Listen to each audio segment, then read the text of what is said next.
150 కేజీల ఆడవాళ్ళ లోదుస్తులు అయితే పోలీసులు కనుగొన్నారు. పెట్టి నిండా ఆడవాళ్ళ లోదుస్తులతో నిండి ఉంది. ఒళ్ళంతా గొగురు పడుస్తుంది. ఇప్పుడు నేను చెప్పే మానవ మృగం గురించి మీరు వింటే గనక ఇన్ని ఘోరాలు చేసి కూడా ఇంకా భూమి మీద ఊపిరైతే పీల్చుకుంటున్నాడు. ఒక సబ్స్క్రైబర్ చెప్పిన స్టోరీ మీరు కూడా వినేసేయండి. లాస్ట్ వరకు చూడండి, చాలా ట్విస్టులు అయితే ఉంటాయి. కర్ణాటకకి ఒక 200 కిలోమీటర్ల దూరంలో ఉన్న చిత్రదుర్గ అనే ప్రాంతంలో జరిగినవి ఈ సంఘటనలు అన్నీ. దట్టమైన చెట్లు, అడవి ప్రాంతంలా ఉండేది. చాలా కొండలు కూడా ఉండేవి. ఇది 1990 ఆ కాలంలో జరిగిన సంఘటనలు. ఆ టైంలో అక్కడ కేవలం 3 పోలీస్ స్టేషన్లు మాత్రమే ఉండేది. అక్కడ ఒక 35 సంవత్సరాల దివ్య అనే ఒక ప్రభుత్వ ఉద్యోగిని. చాలా అందంగా ఉండేది, అందరితోటి కలుపుగోలుగా ఉండే మనిషి. తను ఒక గవర్నమెంట్ ఎంప్లాయీ. తను పనిచేసే ప్రాంతానికి వెళ్ళడానికి బస్సు ఎక్కి దిగిన తర్వాత 1 కిలోమీటర్ నడక దారిలో వెళ్ళాలి. ఆ దారంతా 2 వైపులా దట్టమైన చెట్టులతో అమానుష్యమైన ప్రాంతం. ఎక్కువగా మనుషులు అక్కడ ఎవరూ తిరగరు. నవంబర్ 13, 1996 సుమారుగా 10:45 అవుతుంది టైము. దివ్య బస్సు దిగి నడుచుకుంటూ వెళ్తుంది. సడన్ గా వెనక నుంచి ఎవరో తన నోరు నొక్కేసి గట్టిగా పట్టుకుని నోటిని పొదల్లోకి లాక్కు వెళ్లారు. తనకి ఏ మాత్రం ప్రతిఘటించే సమయం కూడా ఇవ్వకుండా తన బంగారపు వస్తువులన్నిటినీ కూడా లాగేసుకున్నారు. అంతేకాకుండా బలాత్కారం కూడా జరిగింది. బలవంతంగా లాగేయడం వల్ల చెవులు, మెడ దగ్గర కోసుకుపోయి బ్లడ్ వచ్చింది. కాసేపటికి పోలీసులకి సమాచారం అందడంతో ఆ ప్రాంతానికి వెళ్లి చూస్తే అప్పటికే తనైతే చనిపోయింది. రోజు మొదలు ఇలాంటివి ప్రతిసారి తరచుగా జరగడం మొదలైంది. ప్రశాంతంగా ఉన్న బెంగళూరు నగరం ఒక్కసారిగా ఆడపిల్లలు ఉన్న ప్రతి ఇల్లు భయపడాల్సిన పరిస్థితి వచ్చింది. పిల్లలు ఉన్న తల్లిదండ్రులు చాలా భయపడిపోయిన పరిస్థితి. ఆడవాళ్ళు బయటికి వెళ్లాలన్నా, చిన్నపిల్లలైనా కానీ బయటికి వెళ్ళడానికి చాలా భయపడ్డారు. ఎవరు చేస్తున్నారు ఏంటి అనేది తెలియలేదు. ఒక మానవ మృగంలా ప్రవర్తిస్తున్నాడు. అదే సంవత్సరం డిసెంబర్ 6వ తారీఖు సాయంత్రం 6 గంటలకి అంజలయ్య అనే ఒక చిన్న అమ్మాయి పిండి పట్టించడానికి పిండి మరకైతే వెళ్ళింది. వాళ్ళ ఇంటి నుంచి 2 వీధుల దూరం మాత్రమే కనుక వాళ్ళ తల్లిదండ్రులు వెళ్ళడానికి అనుమతించారు. అంతే, వెళ్ళిన అమ్మాయి మళ్ళీ తిరిగి రాలేదు. ఆ రాత్రంతా వాళ్ళే వెతికి మరుసటి రోజైతే పోలీస్ స్టేషన్లో కంప్లైంట్ ఇవ్వడానికి వెళ్ళారు. ఇది జరిగిన 2 రోజులకి అంటే డిసెంబర్ 8వ తారీఖున ఆ అమ్మాయి పొదల మధ్యలో ఆ అమ్మాయి మృతదేహం అయితే లభించింది. తనను కూడా పాడు చేసినట్టుగా తెలిసింది. తన బట్టలంతా రక్తంతో నిండి ఉంది. ఒంటి మీద ఎన్నో పంటి ఘాటులు కూడా కనిపించాయి. పిరాడక ప్రాణం వదిలినట్టుగా ధృవీకరించారు. ఇకైతే నొక్కలేదు కానీ నోరు, ముక్కు మూసేసి ఊపిరాడకుండా చాలా పెనుగులాడి చనిపోయినట్టుగా తెలుస్తుంది. ఇక్కడ గమనించాల్సిన విషయం ఏంటంటే తన ఒంటి మీద ఉన్న చౌలీలు అలాగే కాళ్ళ పట్టీలు కూడా మిస్ అయినాయి. ఇది జరిగిన కొద్ది రోజులకి పోలీస్ స్టేషన్కి ఒక పెద్ద ఉత్తరం అయితే అందింది. అందులో ఇలా రాసి ఉంది: నేరాలన్నీ కూడా ధనవంతుల కుటుంబంలో వాళ్ళే చేస్తున్నారు. అది కూడా ఒక ప్రొఫెసర్ కొడుకు అలాగే ఒక డాక్టర్ కొడుకు ముఖ్యమైన పాత్ర పోషిస్తున్నారు అన్నట్లుగా ఆ యొక్క ఉత్తరం సారాంశము. దాని ద్వారా పోలీసులు అయితే చిత్రదుర్గ ప్రాంతంలో ఉన్న ధనికుల కుటుంబం లిస్టునైతే తయారు చేశారు కానీ అంతకు మించి ఇంకేమీ చేయలేకపోయారు. పోలీసుల మీద ఎంతో ద్వేషం పెరిగింది. ఇంకా దానివల్ల ఆ పోలీస్ అధికారులని బదిలీ చేయాల్సి వచ్చింది. కొత్త బృందం వచ్చింది పోలీసులు. వాళ్ళు మళ్ళీ విచారించడం మొదలుపెట్టారు. వాళ్ళు చేసిన విచారణలో ఈ 2 సంఘటనల మధ్యలో అంటే డిసెంబర్ 4న కూడా ఇంకొక సంఘటన జరిగిందని పోలీసులు అయితే తెలుసుకున్నారు. ఇంకా విషయంలోకి వస్తే పాలు వ్యాపారి అతని కూతురు గీత కూడా సాయంకాలం మాటలు తను పనిచేసే ప్రాంతం నుంచి తీసుకుని తన ఇంటికి వెళ్తే బయలుదేరాడు. అప్పట్లాగానే సాయంత్రం అన్ని ఇంట్లకి పాలు పోసేసిన తర్వాత అలా కూతురు పనిచేసే షాప్ దగ్గర నుంచి తను తీసుకుని ఇంటికి వెళ్తుండగా, నువ్వు నడుస్తూ ఉండు, నేను మందుల షాప్ లోకి వెళ్లే పని ఉందని చెప్పి తనని నడమన్నాడు. తను కూడా వాళ్ళ నాన్న వెనకాలే వస్తాడులే అని నడుచుకుంటూ వెళ్తుంది. ఈ లోపు తనకి ఒక క్యాప్ పెట్టుకున్న ఒక మనిషి అయితే ఎదురుపడ్డాడు. ఏదో అపరిచితుడు రోడ్డు మీద వెళ్తున్నట్లుగానే ఇద్దరు కూడా వెళ్ళిపోయారు. అయితే కాసేపటికి ఏదో అలజడి వినిపించి వెనక్కి చూసేసరికి ఆ క్యాప్ పెట్టుకున్న అతను తినని వెనకాల వెంబడిస్తున్నాడని తెలిసి తిను కొంచెం వేగం పెంచింది. అయినప్పటికీ తన జుట్టు పట్టుకుని లాగి పొదల్లోకి అయితే లాక్కు వెళ్ళాడు. తిను కొంచెం ధైర్యం చేసి పెనుగులాడింది. ఈ లోపు తను తలకు పెట్టుకున్న క్యాప్నైతే తీసి పక్కన వాడేసింది. జుట్టు పట్టుకుందామని ట్రై చేసింది కానీ అతనికి జుట్టు అసలు లేకపోవడంతో తనకి ఇబ్బంది అయ్యింది. లోపు గీత తండ్రి కూడా వెనక నుంచి రావడంతో తను కొంచెం ఊపిరి పీల్చుకుంది. ఇంకా ఏమీ చేయలేని పరిస్థితిలో ఆ వ్యక్తి అయితే పొదల్లోంచి తప్పించుకుని పారిపోయాడు. ఊర్లో ఈ విషయం తెలిస్తే అల్లరి చేస్తారు, చిన్నదాన్ని కూడా కొండంత చేస్తారని చెప్పి ఇంట్లో వాళ్ళకి సహితము సరిగ్గా చెప్పలేదు ఆ తండ్రి కూతుర్లు. అయినప్పటికీ కొత్త పోలీస్ బృందం వచ్చారన్నాను కదా, అప్పుడు విచారణలో అయితే ఆ తండ్రి బయట పెట్టాడు చాలా బాధపడుతూ. గీత చెప్పిన విషయాలు విని పోలీసులు అయితే ఒక్కసారిగా కంగు తిన్నారు. అసలు తను ఏం చెప్పిందంటే, ఈ గీత అనే అమ్మాయి హోంగార్డ్కి అయితే అప్లై చేసింది ఈ సంఘటన జరిగిన 2 వారాలకి. అందులో ఆ అమ్మాయి సెలెక్ట్ అయ్యింది. హోంగార్డ్ అనేది కూడా పోలీస్ దాంట్లో ఒక విభాగము. 1997 జనవరిలో తన ట్రైనింగ్ అయితే స్టార్ట్ అయ్యింది. జనవరి 26న రిపబ్లిక్ డే కాబట్టి దానికోసం వీళ్ళకైతే ముందు నుంచి ట్రైనింగ్ ఇస్తున్నారు. నేను ఆ వ్యక్తిని అక్కడే చూశానని తనైతే పోలీసులతో చెప్పింది. జనవరి 22న ఆ వ్యక్తిని చూసి చాలా కంగారు పడ్డానని అయితే చెప్పింది. తను చెప్పిన విషయానికి పోలీసులు ఎందుకు అంతలా కంగు తిన్నారు అంటే, వాళ్ళకి 4 పోలీస్ ట్రైనీస్ని అయితే ఇచ్చారనమాట వాళ్ళ ప్రాక్టీస్ కోసం. అందులోనే ఈ వ్యక్తి ఉన్నాడు అని తను చెప్పింది. అందువల్లే పోలీసులు అంతలా అవాక్కయ్యారనమాట. అయితే తిను ఆ వ్యక్తిని గుర్తుపడుతుందో లేదో అని చెప్పి వాళ్ళకి ఏదో పని చెప్పినట్లుగా ఆ 4 ట్రైనీస్ని కూడా పిలిపించారనమాట పోలీస్ స్టేషన్కి. పోలీసులు అయితే నేనైతే చాటుగా వాళ్ళనైతే గమనిస్తుంది. అయితే 3 మాత్రమే వచ్చారు. కాసేపటికి సైకిల్ మీద 4వ వ్యక్తి వచ్చినప్పుడు తను మిగతా వాళ్ళతో కలిసి తనకి అప్పచెప్పిన పని అయితే చేస్తున్నారు. ఇక్కడ గీత మాత్రం చాలా టెన్షన్ పడుతున్నట్లుగా పోలీసులు గుర్తించారు. అప్పుడు వాళ్ళకి అర్థమైంది తినే ఆ వ్యక్తి అని చెప్పేసి. తను ఎవరో కాదు, ఉమేష్ రెడ్డి. కర్ణాటకలో ట్రైనీగా సెప్టెంబర్లో అయితే తను జాయిన్ అయ్యాడు. తన మీద ఎటువంటి అనుమానం ఎవరికి రాలేదు. ఒంటరిగా ఎక్కువగా ఉండేవాడు. తనకి ఇచ్చిన క్వార్టర్స్లో తను ఒక్కడే ఉండేవాడు. ఎవరితోటి కలిసేవాడు కాదు. తన రూమ్కి కూడా ఎవరిని రానిచ్చేవాడు కాదు. తను ఎక్కడికైనా వెళ్ళాలన్నా కానీ తన సైకిల్ మీద వెళ్ళి మళ్ళీ వచ్చేసేవాడు.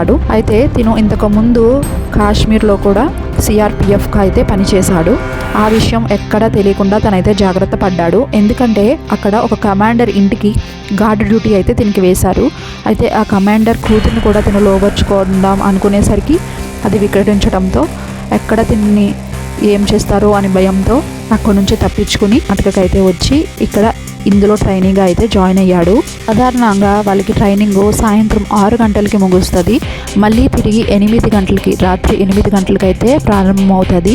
ఈ మధ్యలో ఈ 2 గంటల గ్యాప్లోనే తినైతే ఇలాంటి అఘాయిత్యాలకైతే పాటుపడేవాడు. డిసెంబర్ 6 ఏ రోజైతే పిండి మిల్లుకి వెళ్తున్న అమ్మాయిని తిను దారుణంగా చంపేశాడో ఆ రోజు రాత్రి 8 గంటల ట్రైనింగ్కి ఆలస్యంగా వచ్చినట్లుగా తన తోటి ట్రైనీస్ అయితే పోలీసులకి చెప్పారు. ఇంకా ఆ ఉమేష్ రెడ్డిని గీత ముందుకు తీసుకొచ్చినప్పుడు లేని ధైర్యాన్ని తెచ్చుకుని ఇతనే సార్, ఆ దుర్మార్గుడు ఇతనే అని తనైతే చెప్పింది. అయితే గీత షాక్ అయ్యే విధంగా ఆ ఉమేష్ ఏం చెప్పాడంటే, మేమిద్దరం ప్రేమికులము, చట్టపట్టాలు వేసుకుని తిరుగుతున్నాము. అయితే మా ఇద్దరికి గొడవ అవడంతో నా మీద ఇలా నిందలు వేస్తుంది అని అయితే తను చెప్పడం మొదలుపెట్టాడు. ఒక్కసారిగా షాక్ అయిన గీత కోలుకుని, అవునా అయితే నా పేరేంటో చెప్పు అనేసరికి డొల్లమొహం పెట్టాడు. అలా పోలీసులకి తనే నిందుడు అని కన్ఫామ్ అయితే చేసుకున్నారు. ఇంకా తన రూమ్కి వెళ్ళి మొత్తం అంతా సోదాలు చేసేసరికి ఒక అట్ట పెట్టి ఓపెన్ చేసి చూశారు. అది తెరిసేసరికి పోలీసులేమో అందులో బంగారు ఆభరణాలు అన్నీ ఉంటే మనకి ప్రూఫ్లా ఉపయోగపడుతుంది అని వాళ్ళైతే అనుకున్నారు. అయితే ఆ పెట్టి తెరిసేసరికి పోలీసులు కూడా ఒక్కసారిగా కంగు తిన్నారు. ఎందుకంటే ఆ పెట్టి నిండా ఆడవాళ్ళ లోదుస్తులతో నిండి ఉంది. ఒక్కసారిగా పోలీసులకి ఏమీ అర్థం కాలేదు. వీడికి ఏమన్నా మానసిక రోగం ఉందా ఏంటి అన్నట్లుగా ఆలోచించడం మొదలుపెట్టారు. ఈ ఉమేష్ రెడ్డి అనే వ్యక్తి చిన్నప్పటి నుంచి ఇలాంటి వాడే అని అయితే వాళ్ళు తెలుసుకున్నారు. బసప్పన్న మాలిగే అనే ఒక చిన్న పల్లెటూరు ప్రాంతంలో పుట్టిన అతను అందరి వస్తువులు కూడా దొంగిలించి వాళ్ళు వాటి కోసం వెతుకుతుంటే ఆనందపడుతూ ఉండేవాడు. అలా కొంచెం పెద్ద అయ్యేసరికి మేకల్ని, ఆవుల్ని కూడా దొంగతనం చేయడం మొదలుపెట్టాడు. 10 రోజులకి ఆ ఊరు వదిలిపెట్టి వేరే చోటకైతే వెళ్ళిపోయాడు. మళ్ళీ ఇప్పుడు పోలీస్ అయిన తర్వాత ఇలాంటి పనులన్నిటికీ మొదలుపెట్టాడు, చిన్ననాటివన్నీ కూడా గుర్తు చేసుకుని. అయితే తన రూమ్లో ఎటువంటి ఆధారాలు దొరకకపోవడంతో గీత మీద జరిగినది దానికి మాత్రమే తన మీద కేసు అయితే ఫైల్ చేశారు. ఇంకా 2 రోజుల తర్వాత తనైతే బయటికి వచ్చేసి ఎవరికీ చెప్పకుండా అక్కడి నుంచి బెంగళూరుకి అయితే మకం మార్చేసుకున్నాడు. 1997 జూన్ 24న మక్కో లేఅవుట్ అనే ప్రాంతం నుంచి ఫోన్ రావడంతో పోలీసులు అయితే అక్కడికి వెళ్ళారు. ఇంట్లో ఒంటరిగా ఉంటున్న ఆడదాని మీద లైంగిక చర్యలకి పాల్పడుతున్నాడని చెప్పి పట్టుకుని బాగా చెదకొట్టేసి చెట్టుకి కట్టేశారు. చాలా తీవ్రమైన దెబ్బలతో ఉన్న అతన్ని తీసుకుని పోలీసులు అయితే పోలీస్ స్టేషన్కి తీసుకువెళ్ళారు. ఇంకా ఎక్కడి నుంచి వచ్చావు, నువ్వు ఎవరు అని అడిగేసరికి నేను ఆంధ్రప్రదేశ్ నుంచి వచ్చానని, నా పేరు రమేష్ అని వాళ్ళకైతే చెప్పాడు. నా మాటలు ఏదో తేడాగా ఉన్నాయని గమనించిన పోలీసులు నీవు ఉండే ప్రదేశానికి తీసుకెళ్ళమని తనని కోరారు. రమేష్ అలియాస్ ఉమేష్ రెడ్డిని. తన ఇంటిని చూసేసరికి ఇల్లంతా చాలా గందరగోళంగా, చాలా చండాలంగా ఉంది. అంతేకాకుండా చాలా బంగారు ఆభరణాలు, నల్లపూసలు, ఆడవాళ్ళకి వేసుకునే అన్నీ కూడా ఇంట్లో అయితే పోలీసులు గుర్తించారు. అవే కాకుండా సుమారుగా 150 కేజీల ఆడవాళ్ళ లోదుస్తులు అయితే పోలీసులు కనుగొన్నారు. అవి చూసి షాక్ అయిన పోలీసులు ఏంటి ఇవన్నీ ఎందుకు దొంగిలించావు అని అడిగినప్పుడు నేను వెళ్ళిన ప్రతి ఇంట్లోనూ ఇవైతే తెచ్చుకుంటాను, నాకు రాత్రులు ఇవి వేసుకుని ఆనందపడడం అంటే ఇష్టము అని పోలీసులకైతే చెప్పాడు. తనని తిరిగి పోలీస్ స్టేషన్కి తీసుకువెళ్ళిపోతుండగా టాయిలెట్ అని చెప్పి ఒక చోట దట్టమైన అడవుల మధ్యలో వెళ్తున్నారు కాబట్టి తను అక్కడి నుంచి తప్పించుకుని పొదల్లోంచి ఎక్కడికో వెళ్ళిపోయాడు. తిరిగి పోలీస్ స్టేషన్కి చేరుకున్న పోలీసులకి ఫ్యాక్స్ రూపంలో చిత్రదుర్గ పోలీస్ స్టేషన్ నుంచి వచ్చిన సమాచారం మేరకు తిను రమేష్ కాదు ఉమేష్ రెడ్డి అని తెలుసుకుని తనని ఎంతో గాలించారు కానీ ఎక్కడా దొరకలేదు. చివరికి చిత్రదుర్గ పోలీసులు తన సొంత గ్రామానికి వెళ్ళినప్పుడు తన ఇంటి ముందే దర్జాగా పడుకున్న ఉమేష్ రెడ్డిని అయితే తీసుకుని పోలీస్ స్టేషన్కి తీసుకువెళ్ళి విచారించగా తను అన్ని నేరాలు కూడా ఒప్పుకున్నాడు. ఆ ఆడవాళ్ళని ఎలా ట్రాప్ చేశాడు అంటే మీకు ఫస్ట్ చెప్పాను కదా, నవంబర్ 13, 1996 దివ్య కేసు మొదలు పిండి మరకు వెళ్తున్న అంజలి అనే పాపని ఎలా చంపాడు, ఆ ఆభరణాలు ఎక్కడెక్కడ దాచిపెట్టాడు అన్నీ కూడా పోసుకూర్చున్నట్టుగా చెప్పాడు. ఇంకేంటి మొత్తం అంతా అలసిపోయింది అనుకుంటున్నారా? లేదు, నాతో పాటు ఇంకా చాలామంది ఈ నేరంలో పాల్పడ్డారు అని కూడా తను చెప్పారు. వాళ్ళు ఎవరో కాదండి, మనకి అంజలి ఇన్సిడెంట్ జరిగినప్పుడు పోలీస్ స్టేషన్కి ఒక లెటర్ అయితే వచ్చింది కదా, చాలామంది ధనికులు కొడుకులు ఉన్నారు ఇందులో ఇన్వాల్వ్ అయ్యని. అది నిజమే. పిండి మేరకు వెళ్తున్న పాప మీద ఉమేష్ రెడ్డి ఒక్కడే కాదు ఎంతో మంది అఘాయిత్యం అయితే చేశారు. అయితే 1996 ఆ టైంలో అంత టెక్నాలజీ లేకపోవడం వల్ల ఎంతమంది ఏం జరిగింది అనేది పోలీసులకి అయితే తెలియలేదు. విషయం తెలిసిన వెంటనే ఉమేష్ రెడ్డి చెప్పిన వెంటనే వాళ్ళందరినీ కూడా పకడ్బందీగా జైల్లో అయితే పెట్టి ఉంచారు. అయితే ఉమేష్ రెడ్డి చాలాసార్లు ఇలాగే పోలీసుల నుంచి తప్పించుకోవడము దొంగ పోలీస్ ఆటలాగే సాగింది. ఎన్నోసార్లు తనైతే పోలీసులు పక్కదావ పట్టించి ఎన్నోసార్లు తనైతే తప్పించుకోవడం జరిగింది. మరి అలా తప్పించుకుని చాలా రోజులు పోలీసులకు దొరకలేనప్పుడు తను ఏం చేశాడు, మళ్ళీ ఫిబ్రవరి 28, 1998లో జయశ్రీ అనే ఒక ఆవిడ్ని, ఒంటరిగా ఇంట్లో ఉన్న ఆవిడ్ని తనైతే అత్యాచారం చేశాడు. అత్యాచారం చేసి తననైతే చంపేశాడు. స్కూల్ నుంచి అప్పుడే ఇంటికి వచ్చిన కొడుకు అయితే మీ అమ్మకి దేవుడు పట్టాడు అని ఏదో చెప్పేసి అక్కడ నుంచి అయితే తప్పించుకున్నాడు. ఇంకా ఏమీ తెలియని ఆ బాబు అయితే ఇంకా బయటికి వెళ్ళి పిల్లలతో ఆడుకున్నాడు. ఇంకా చుట్టుపక్కల వాళ్ళందరూ వచ్చి చూసేసరికి విషయం అయితే తెలిసింది. ఇంకా అది మొదలు అలాగే ప్రతి నెల ప్రతిసారి ఎవరో ఒకరిని అఘాయిత్యం చేయడం, చంపేయడం. అలాగే మార్చి 2న కూడా ఒక ప్రెగ్నెన్సీ ఆవిడని ఇలాగే చేశాడు. కానీ ఆమె దగ్గరున్న ఏదో ఒక వస్తువుతో బలంగా కొట్టడంతో అక్కడి నుంచి అయితే పారిపోయాడు. ఎలాగ చేయగలిగావు, ఇన్ని నువ్వు ఎలా చేయగలిగావు ఇంత తక్కువ టైంలో అని పోలీసులు అడిగిన దానికి తను చెప్పిన సమాచారం ఏంటంటే, నేను కేబుల్ ఆపరేటర్నని కానీ లేకపోతే కొంచెం ఈ అడ్రస్ చెప్తారా అని చెప్పి సడన్గా లోపలికి దౌర్జన్యంగా వెళ్ళిపోవడం చేస్తాను అని తనైతే చెప్పాడనమాట. ఇంకా అలాగే తను ఫస్ట్ చేసే పని ఏంటంటే బట్టలన్నీ తీసేసేవాడు ఆడవాళ్ళవి. సో ఇంకా వాళ్ళు బయటికి వెళ్ళలేరు కాబట్టి అలా తన కోరికనైతే తీర్చుకునేవాడు.